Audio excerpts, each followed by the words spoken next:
온화하고 따뜻한 날씨 가운데 11월 첫 주를 허락하신 우리 하나님께 감사와 영광을 올려드립니다. 오늘 첫 주일을 맞이해서 우리 봉사하신 분들을 격려하고 말씀 상고하겠습니다.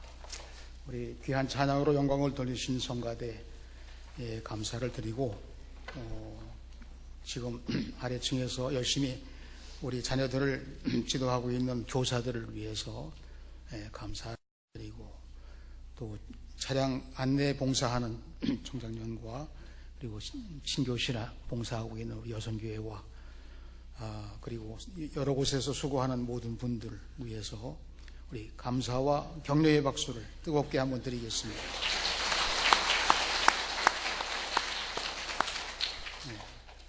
제가 꼭 빼먹지 않으려고 했는데 빼먹은 게 있습니다. 수능생들을 위해서 격려를 한번 하고 싶었는데 한 번 더 박수하겠습니다. 우리 수능생들을 위해서.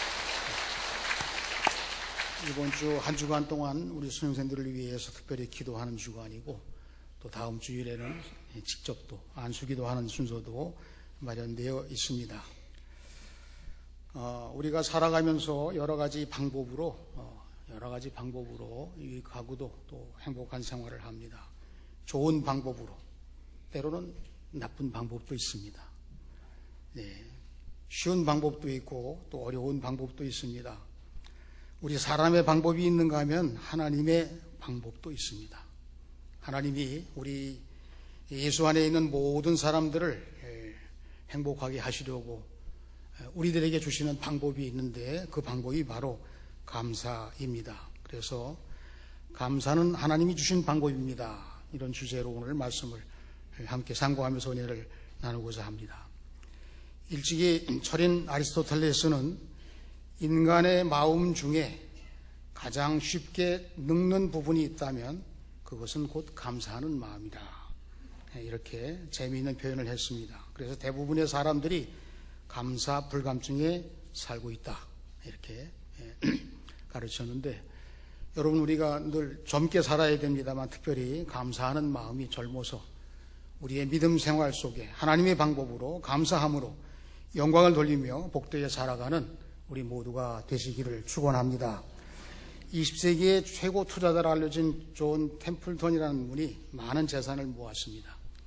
이분이 남긴 말 가운데 어떤 사람이 중요한 사람인가, 그를 위해서 따르는 사람이 많고 일하는 사람이 많은 사람이 중요한 사람인가, 그렇지 않다고 그가 얼마나 많은 사람을 섬기고 있는가, 그것이 중요한 기준이라고 말을 했습니다. 여러분, 왜 많은 사람들을 섬기는 사람이 중요한 사람이냐? 이 섬김 가운데 감사가 나오기 때문에 그러합니다. 이분이 예일대와 옥스퍼드 대학에서 경제학을 공부했지만 또 많은 돈을 벌었지만 프린스턴 신학교에서 이사장과 총장을 역임하고 이 종교교회의 노벨상이라고 불리우는 인정받은 템플턴상을 제정한 분입니다. 그의 저서 가운데 열정이라는 제목의 책이 있거든요. 거기에 감사에 대한 이야기가 나옵니다. 우리가 감사 생활의 실천을 위해서 세 가지 요소가 있는데, 첫째는 감사할 대상을 찾아서 그를 칭찬하고 고마운 마음을 전하는 대상이 중요하다. 감사의 대상. 우리의 감사의 대상이 누구이십니까? 하나님이시죠. 하나님을 감사의 대상으로 삼는 사람에게 이 감사를 통해서 복되게 살게 하시는 하나님의 방법이 나오게 돼 있다 하는 그런 의도로 감사의 대상을 찾아야 된다는 말씀을 했고요. 둘째는 감사 생활을 실천하기 위해서 우리가 열망하는, 목표하는, 꿈꾸는 좋은 일이 실제로 일어나기 전에 감사하라. 실제로 일어나기 전에 감사하라. 우리가 수능생을 위해서 격려했습니다만은 저는 수능생 부모들에게 그렇게 말씀드리고 싶어요. 좋은 성과를 거두기 전에 미리 그렇게 될 줄로 믿고 감사하는 부지런한 감사, 젊은 감사의 모형을 가져야 된다 생각해 보았습니다. 셋째는 우리에게 닥친 어떤 문제와 도전의 과제에 대해서도 감사하라. 우리가 겪는 어려움이라든가 또 힘든 일이라든가 여러 가지 괴로운 일에 대해서 우리의 마음속에서 우러나오는 이 한숨이 나오고 자기의 신세를 탄탄하는 이런 여러 가지가 나올 수도 있지만, 실제로 감사 생활의 가장 중요한 특기는 무엇일까? 그것은 바로 그 어려운 문제조차도 감사할 수 있는 사람이 되는 것이 진정한 감사의 모형이라고 생각합니다.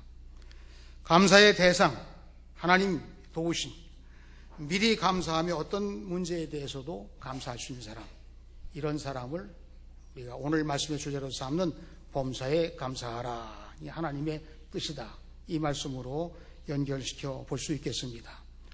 오늘 본문이 나오는 데살로니가 전서는 신약 성경 가운데 제일 먼저 쓰여진 서신입니다. 주후 한 50년경에 바울이 데살로니가 교회를 향해서 하나님의 뜻을 전하는 말씀입니다. 원래 이 데살로니가는 알렉산더 대왕의 장군인 카산토라는 사람이 이 더메로 불리운 그 당시에 오래된 도시를 점령을 하고 그걸 초토화시키고 그 옆에다 신도시를 세웠습니다. 이 도시 이름을 뭐라고 지어낼까 하다가 자기 아내 이름이 데살로니가거든요. 그래서 자기 아내의 이름을 따서 데살로니가 성이다, 이렇게 명명을 하고 알렉산더 왕에게 바쳤다는 일화가 전해지고 있습니다. 이 데살로니가 성에 세워진 개척교회, 데살로니가 교회는 여러 가지로 정말 어렵고 힘든 상황으로 교회가 시작이 되었습니다. 넉넉지 못한 교인들이 구성이 되었습니다. 신앙이 약해서 늘 걱정 속에 사는 교인들로 이 데살로니가 교회는 믿음 생활을 하면서도 걱정거리가 많은 교회였습니다. 또 교회를 회방하려고 건달까지 동원하는 유대인들이 있었습니다. 예수님을 또 다른 왕이라고 고발을 해서 로마 정부로부터 아주 많은 핍박을 받은 그런 교회예요. 바울 사도가 이 데살로니가에 도착을 해서 복음 전파를 하기 시작했는데요, 불과 3주밖에는 복음을 전하지 못했어요. 왜냐하면 워낙 거칠고 복음 전파가 어렵기 때문에 복음 전파를 사실상 포기하다시피 하는 마음을 가지고 베레아로 떠나게 됩니다. 그런데 이렇게 어려운 상황 가운데 조금 복음 전파하다가 떠난 바울의 그러한 미안한 마음도 있고, 어떻게 이 데살로니가 교회에 대해서 자기 삶을 감당하지 못한 안타까운 마음을 가지고 떠나는데 그 데살로니가에 교회가 세워진 거예요. 놀라운 일이죠. 복음 전파하다가 도중하차하고 떠났는데, 글쎄 그런 그 조그만 3주간의 기간 동안 복음 전한 그 싹이 터서 데살로니가 교회가 세워진 거예요.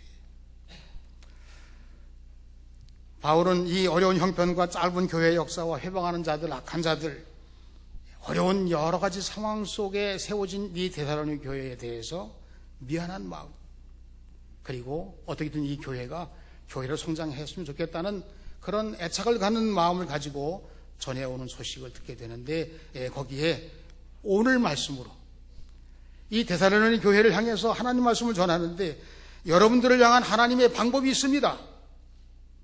어떤 상황인지 항상 승리하며 행복하게 사는 복된 하나님의 축복의 말씀이 있습니다. 예수님 안에서 항상 기뻐하십시오. 쉬지 말고 기도하십시오. 그리고 범사에 감사하며 살아가십시오. 이 데살로니가 교회의 형편에 대해서 어려운 상황이지만, 그러나 거기에 하나님의 방법이 있다는 거예요. 이 어려움 속에서 걱정하고 염려하고 한숨 쉬는 그런 상황 속에 있는 이들의 입술에서 하나님의 방법은 감사하십시오, 기도하십시오, 기뻐하십시오, 이렇게 하나님의 방법을 소개한 말씀이 데살로니가 전서예요. 여러분 믿음 생활하면서 이 말씀이 친근한 말씀입니다. 여러분 항상 기뻐하시기를 주님의 이름으로 축원합니다. 어떻게 기뻐할 수 있겠나? 여러분 항상 기뻐하는 게 우리의 소원이라도 어디서 기뻐할 수 있겠습니까? 이 답은 예수님 안에서예요.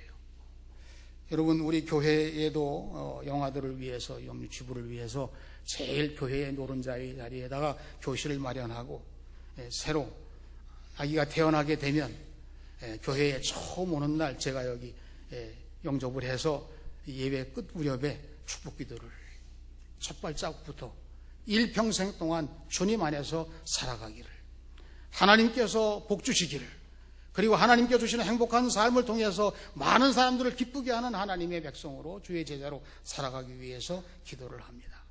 이 아이가 여기서 환영받은 지 얼마 안 되는데요, 순식간에 시간이 지나가서 어느새 아장아장 걷는 나이가 돼서 이제 이 영아부에 등록을 하고 다니게 됩니다. 이 걸음마를 배웠기 때문에 엄마 곁에서 매달려서 걸음마를 배우지만 이제 독립을 하고 싶은 거예요. 그러다 교회 와서 치마끈을 잡고 걷다가 엄마를 잠깐 놨어요. 보이지 않습니다. 순간에 불안, 공포가 흥하고 우는 거죠. 그때 엄마가 아무개야, 아무개야 그러면 엄마 소리 나잖아요. 나 엄마 여기 있다. 그러면 소리 나는 쪽으로 이 아이가 아장아장 걸어가는 거예요. 그 앞에서 제가 손을 벌리고 이리 오너라. 그러면 이 아이가 저한테 오겠습니까? 저한테 안기겠습니까? 그거 아니죠. 제 뒤에 있는 엄마의 품에 안겨서 순식간에 그 슬픈 울음을 던지고 불안에 떨었던 아이가 갑자기 기쁨으로 바뀌는 거예요. 환하게 웃으면서 엄마의 품에서 기쁜 표정을 짓고 행복한 품에 안긴 모습을 드러냅니다. 여러분, 우리가 잠시 어린이처럼 우리의 마음을 생각해 보는 거예요. 어떻게 하면 이 어려운 세상에서, 불안하고 힘든 세상에서, 병모와 싸워 노한과 괴로움 다하는 이 여러 가지 상황 속에서 기뻐할 수 있을까? 그 장소는 오직 예수 안에서, 예수님 안에서, 우리가 예수님 안에 살아가고 있는 것입니다. 바울 사도는 수없이 많은 표현으로 예수님 안에서의 말씀을 강조하고 있어요. 여러분, 세상 안에 살아가는 게 아닙니다. 세상에 의해서 좌지우지되는 사람이 아니에요.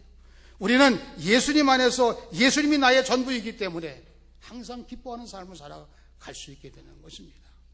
오늘 함께 예배를 드리시는 여러분들 모두가 다 예수님 품 안에서 기쁨으로 살아가시는 그런 은혜가 넘치시기를 축원합니다. 데살로니가 교회가 그 어려운 상황 속에서도 예수님 안에 거하는 기쁨으로 충만한 신앙생활을 하는 교회로 성장하게 되는 거예요. 나중에는 바울 사도에게 복음 전파하는데 선교비도 보냅니다. 제일 먼저 보냅니다. 많은 액수를 보냅니다. 주님의 품 안에서 기쁨으로 살아가는 성도들의 이 건강한 모습이 우리 신풍교회 성도들의 모습이 되시고, 이 땅 위에 살아가는 동안 언제나 주님 품 안에서 거하는 것을 믿고 기쁨으로 살아가시는 우리 모두가 되시기를 주님의 이름으로 축원합니다. 두 번째로, 쉬지 말고 기도하십시오라는 방법을 말씀했습니다. 여러분이 잘 아시는 대로 쉬지 말고 기도하라는 이 표현은 기도를 쉬지 말라는 것이지요. 사무엘 선지자가 나는 기도를 쉬는 죄를 범치 않겠다, 그런 말씀을 하시기도 했습니다. 그런데 이 쉬지 말고 기도하라는 말씀을 원어로 직역을 하면 기도하는 장소를 떠나지 말라는 뜻이란 거예요. 기도하는 장소를 떠나지 말아라. 그러면 기도하는 장소가 어디이겠습니까? 여러분, 교회 기도실입니다. 기도원입니다. 그렇게 말할 수 있지만 거기만 기도하는 곳이 아니죠. 기도하는 장소란 하나님 앞에서가 기도하는 장소예요. 쉬지 말고 기도하는 곳이 어디냐? 하나님 앞에서입니다. 여러분들이 하나님께 기도할 때 여러분들 어디에 계신 것입니까? 어디에 있든지 하나님 앞에서 하나님의 권능의 꾼을 잡으려고, 내 소원을 하나님의 소원과 같게 하려고, 우리의 삶은 하나님이 기뻐하시는 가치 있는 인생이 살게 하시려고 우리를 붙드시는 거룩한 하나님의 방법이 기도하라. 내가 할 수 있으면 하고 말고 싶으면 말고 하다가 말고 그런 게 아닙니다. 인간의 방법이 아니에요. 기도는 내가 하지만 하나님의 방법으로 내 앞에 계신 하나님을 만나는 것이 기도입니다. 하나님의 방법인 기도, 우리가 이 기도하는 사람이 바로 감사할 수 있는 끈으로 연결이 되는 것입니다. 세 번째로, 범사에 감사하십시오, 이렇게 말씀을 했습니다. 여러분, 범사라고 하는 말, 사전적인 의미로 볼 때는 사소한 일부터 큰 일까지 모든 일을 말하고, 또 범사는 모든 기회를 말하기도 합니다. 여러분, 하나님은 생사화복을 주장하시는 하나님이십니다. 우리의 사소한 일부터 큰 일까지 그리고 모든 기회 속에 우리 하나님이 다 관장하고 계신 거예요. 그렇기 때문에 우리가 이 감사를 하나님의 방법으로 고백하는 이 시간, 하나님께서 이런 분이시라는 걸 여러분들께서 꼭 기억을 하셔야 돼요. 우리 하나님은 범사에 감사하게 만드시는 하나님이시다. 우리 하나님은 나를 이 범사 속에서 하나님께 감사할 수 있도록 만드시는 하나님이시다. 그러면 내가 감사하기 위한 모든 조건까지 하나님이 관장하셔서 감사할 수밖에 없도록 만드시는 그 하나님을 모시고 살아가는 거예요. 여러분 한번 따라 하시기 바랍니다. 우리 하나님은 범사에 감사하게 만드시는 하나님이시다. 예, 여러분 하나님 전능하신 하나님이신데 유한한 우리들에게 범사에 감사하라고 이런 무거운 숙제를 내주시겠습니까? 아닙니다. 우리 하나님은 범사에 감사할 수 있도록 이모저모로 모든 상황을 관장하시고 그 가운데 감사로 응답하도록 방법을 주시고 그 감사를 통해서 하나님의 역사를 경험할 수 있도록 이끌어 주신 분이 바로 우리 하나님이십니다. 그러므로 우리가 감사할 수 있다는 자체가 복을 받은 거예요. 감사하는 삶을 살아가는 사람이 행복한 삶을 살아가고 행복을 전염시키는 사람이 되는 겁니다. 다른 사람을 행복하게 만든 사람. 하버드 대학에서 행복학이라는 과목을 개설했습니다. 그 담당 교수는 탈 벤 샤하르라는 분이에요. 이분이 대학에서 철학과 심리학을 전공하고 이제는 긍정심리학자, 사회학자가 됐습니다. 그가 이 하버드 대학에서 행복학을 가르치겠습니다. 과목을 개설하고 강의를 하는데 명강의를 했습니다. 그래서 이 강의한 내용을 다 정리해가지고 책을 냈습니다. 그 책 제목이 해피어라는 책이에요. 해피어. 노혜숙 씨가 번역을 했다고 이제 광고가 나와 있습니다. 이 샤하르 교수는 16세 때 이스라엘 전국 스쿼시 대회에서 우승을 했습니다. 이 테니스장 반토막쯤에서 이 벽에다가 서로 교대로 해서 공을 치는 그 게임이 스쿼시인데 16살 때 자기가 내가 전국에서 우승하는 선수가 되리라고 그렇게 하면서 열심히 운동하고 준비했는데 과연 우승을 한 거예요. 그의 꿈이 이루어졌습니다. 그의 소원이 이루어졌어요. 얼마나 기쁨이 감격적인지 이루 말할 수가 없었습니다. 그런데 얼마 지나고 난 후에 그렇게 기쁨으로 들떠있던 그가 이 기쁨이 다 사라지고 공허함에 빠지게 됐어요.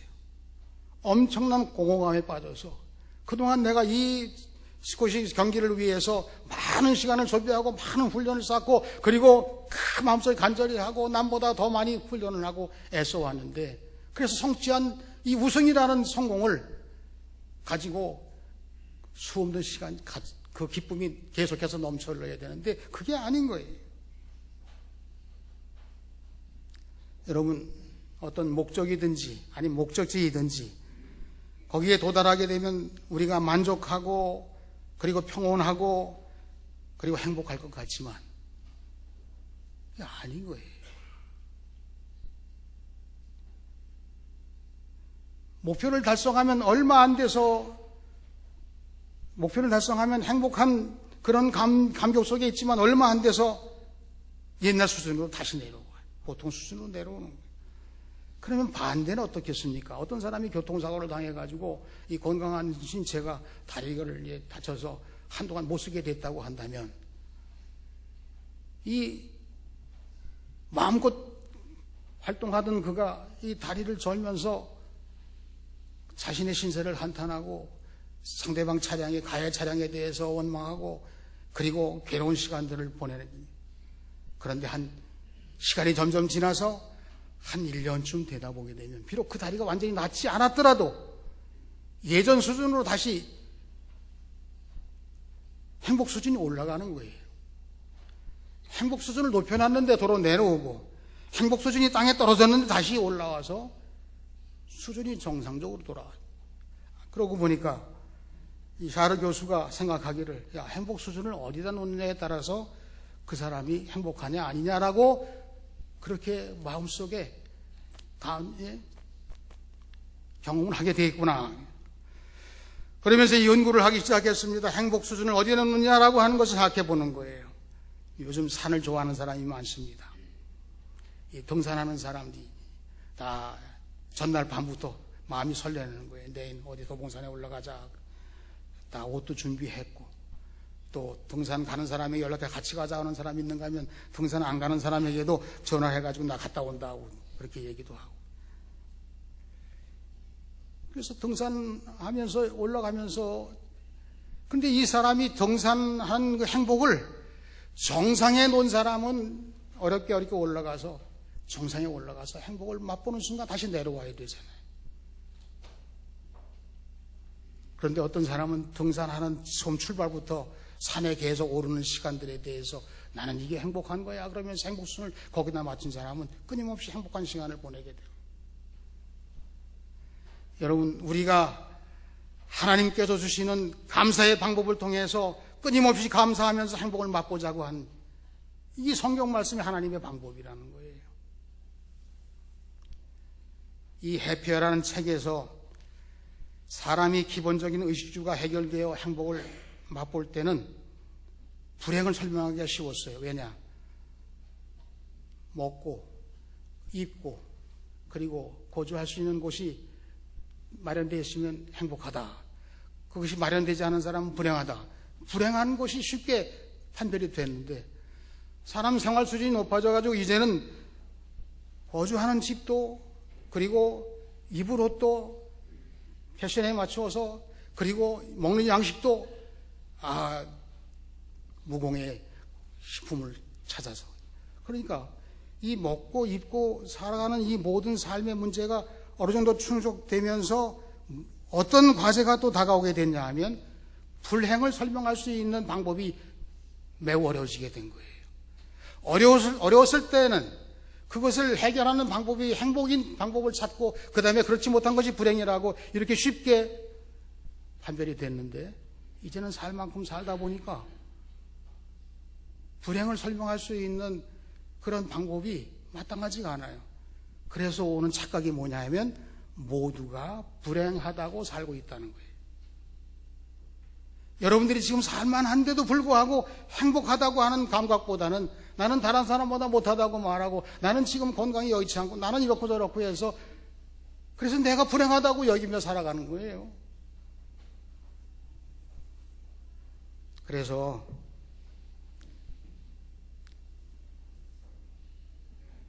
이 샤르 교수가 행복하게 해서 그 답을 이야기해요. 우리는 좀 더 행복할 수 있는 법을 배워야 합니다.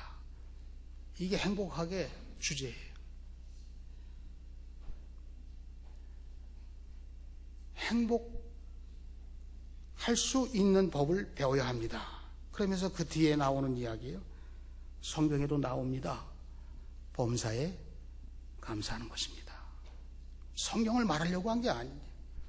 다시 말해서 소소한 일, 기회 있을 때마다 감사하면 확실하게 행복을 맛보게 됩니다. 그 이야기예요.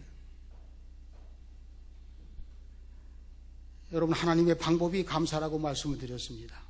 여러분, 하나님께서 여러분들에게 감사하게 하시고 감사하라고 하시고 감사의 축제를 벌이라고 하시고 감사가 우리의 삶을 주제로 삼아 살라고 하는 말씀을 해주셨습니다. 왜냐? 복받은 사람이라고 영광을 돌리게 하기 위해 행복한 사람이라는 사실을 인식하고 그 행복을 다른 사람에게 자꾸 나누는 전이시키는 사람이 되게 하시려고 하나님은 하나님의 방법으로 우리들에게 감사의 절기를 지키라, 감사하는 삶을 살아, 내 삶 전체가 다 하나님을 섬기며 이웃을 섬기며 그 속에서 감사의 기쁨을 가지고 살아가라고 하는 말씀을 하시게 된 거예요. 11월 달이 신앙 주제가 감사의 삶입니다. 물론 추수감사일도 있습니다만은 우리의 신앙생활을 예수님 안에서 구원받은 그 자체가 이미 감사 자체예요. 하나님을 섬긴다는 자체가 감사 자체입니다. 나를 통해서 이웃에게 하나님의 사랑을 전할 수 있는 그 자체가 감사인 거예요. 감사의 법을 배우라고 하십니다. 범사에 감사하라. 오늘 말씀을 정리해 봅니다. 우리는 세상 방법으로 살아왔습니다. 세상에 여러 가지 좋은 방법들이 많이 있지만 그것이 완성품이 될 수가 없었어요. 우리는 이 땅 위에 살면서 많은 사람들이, 세상 방법으로 사는 사람들이 예수의 방법으로 하는 것이 뭐가 대단하냐라고 그렇게 말하지만 우리는 하나님 앞에서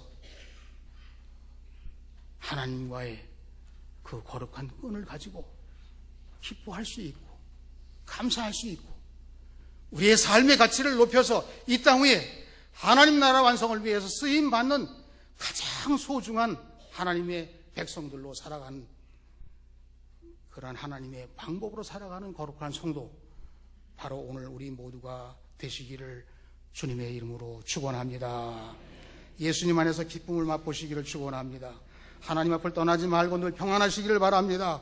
시시때때로 크고 작은 일에 감사하면서 행복하게 살아가는 하나님 백성으로 살아가시고, 추수감사절이 하나님의 방법으로 감사하라고 주신 절기라 그렇게 여기시면서 하나님께로부터 사랑받은 우리들이 하나님 감사의 대상으로 삼으시고 크고 놀라운 하나님의 은혜를 경험하시고 행복한 삶으로 나아가는 우리 모두가 되시기를 주님의 이름으로 축원합니다.